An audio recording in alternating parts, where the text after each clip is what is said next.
পৃথিবীর হাজারো পাহাড়ের ভিড়ে জাবালে নূর এক অনন্য নাম। আমি আজ দাঁড়িয়ে আছি সেই পাহাড়ের পাদদেশে, যেখানে 1400 বছর আগে রচনা হয়েছিল এক মহাজাগতিক ইতিহাসের। আসসালামু আলাইকুম। আমরা এখন আছি জাবালে নূর অর্থাৎ হেরা পর্বতের পাদদেশে। এই যে আমার সামনে যে পাহাড়টি দেখতে পাচ্ছেন, সুবিশাল পাহাড়, এটাই হচ্ছে জাবালে নূর, হেরা পর্বত,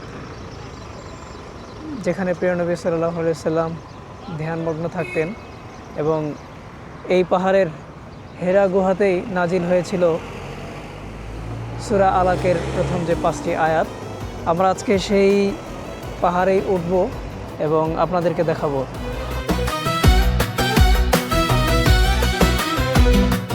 এই সিঁড়ি বেয়ে এদিক দিয়ে উঠে এদিক দিয়ে আবার এদিক ঘুরে ওই উপরে যাইতে হবে, দেখা যাচ্ছে না। পাথুরে খাড়া পথ, তপ্ত রোদ আর ক্লান্তিতে যখন পা থমকে যেতে চায়, তখন মনে পড়ে রাসূলুল্লাহ সাল্লাল্লাহু আলাইহি ওয়াসাল্লাম এই পথ দিয়েই যেতেন। হযরত খাদিজা রাদিয়াল্লাহু তাআলা আনহু খাবার নিয়ে এই দুর্গম পথ পাড়ি দিতেন প্রতিদিন। অনেক উপরে চলে আসছি, ওই যে দেখতে পাচ্ছেন সেই নিচের রাস্তাগুলো অনেক দূরে দেখা যাচ্ছে। আমরা অলরেডি অনেক উপরে চলে আসছি। আর আমাদের আরেকজন মানে মোটামুটি এখনো বোঝা যাচ্ছে না কতটা পরিশ্রম। আমি খুব ক্লান্ত, খুব ক্লান্ত।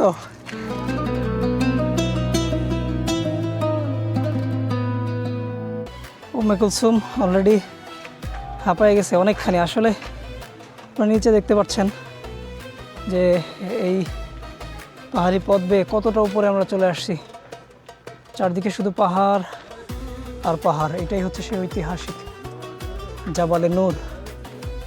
আমরা চেষ্টা করব সর্বোচ্চ উপরে যাওয়ার। এখনই হাঁপায়ে গেলে চলবে না, ইনশাআল্লাহ।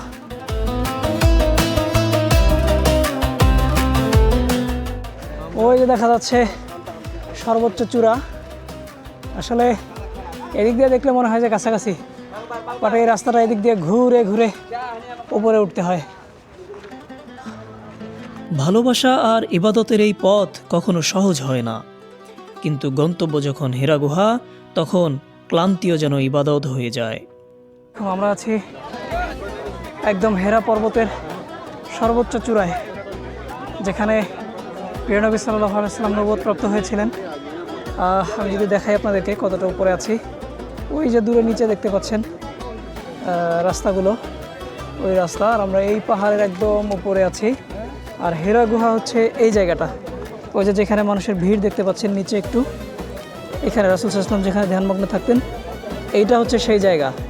আমরা সেখানে যাওয়ার চেষ্টা করব আর আপনাদেরকে দেখাবো ইনশাআল্লাহ।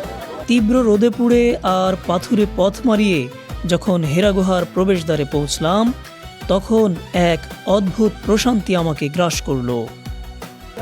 পাহাড়ের ভেতর দিয়ে এখানে বিভিন্ন সুড়ঙ্গ আছে। এই যে এদিক দিয়ে ঢুকতেছেন হাজিরা, আল্লাহু আকবার, এই পাহাড়ের ভেতর দিয়ে। এই সেই সরু পথ, যে পথে প্রিয় নবী সাল্লাল্লাহু আলাইহি ওয়াসাল্লাম নির্জনে আল্লাহর ধ্যানে মগ্ন হতেন। এই গুহার প্রতিটি ধূলিকণা যেন আজও তার স্পর্শের সাক্ষী হয়ে আছে।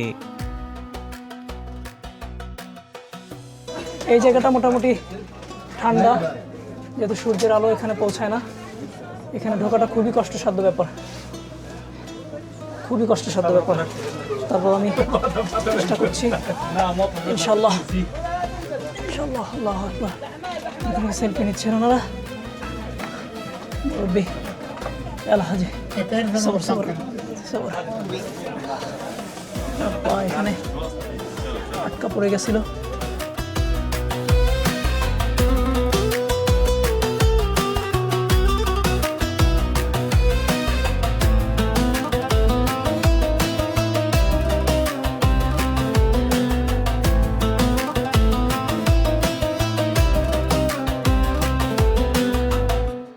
খুবই কষ্টসাধ্য ব্যাপার। এখানে এখানে আল্লাহ, এই পাহাড়ের ভেতর থেকে আল্লাহু আকবার। কতটুকু জায়গার ভিতর দিয়ে আসলাম এটা আসলে বলা বাহুল্য। এই দেখতে পাচ্ছেন, এই যে সামান্য একটু সুরঙ্গ দিয়ে ওই যে মানুষ আসতেছে, এখানে বসে আছে সবাই। দেখতে পাচ্ছেন এই সেই জায়গা যেখানে ধ্যানমগ্ন থাকতেন প্রিয় নবী সাল্লাল্লাহু আলাইহি সাল্লাম। আর এখানে 3 বছর ধ্যানমগ্ন ছিলেন রাসূলুল্লাহ সাল্লাল্লাহু আলাইহি ওয়াসাল্লাম। এরপরেই আল্লাহর নির্দেশে জিবরাইল আলাইহিস সালাম ওহী নিয়ে এখানে হাজির হয়েছিলেন। আর এখানে নাজিল হয়েছিল ইকরা বিসমি রাব্বিকাল্লাযী খালাক।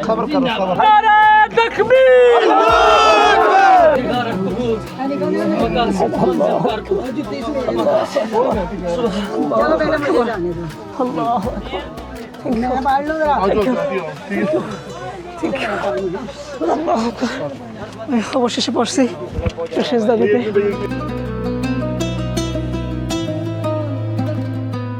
ভেতরে পা রাখতেই বুকটা কেমন যেন কেঁপে উঠল।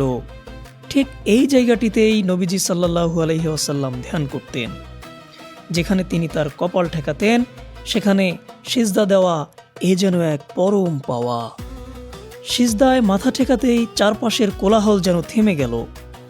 মনে হলো পৃথিবীর সব ব্যস্ততা পেছনে ফেলে আমি যেন সরাসরি আমার রবের সামনে দাঁড়িয়ে আছি।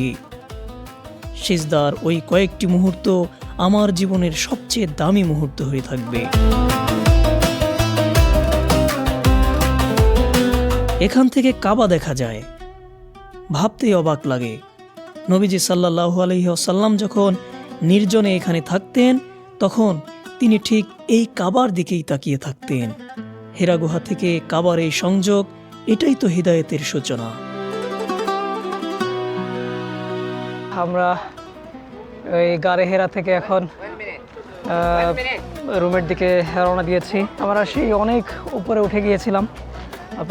আপনাদেরকে যদি একটু দেখানোর চেষ্টা করি, এই পাহাড়ের একদম সেই ওপরে। আর এদিক দিয়ে আমরা নেমে যাব এখন।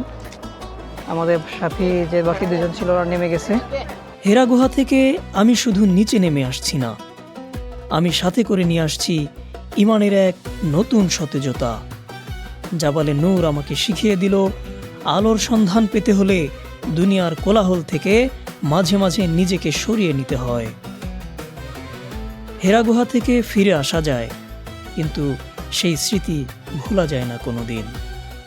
আল্লাহ যেন প্রতিটি মুমিনকে জীবনে অন্তত একবার হলেও এই বরকতময় স্থানে আসার সুযোগ করে দেন। আমিন।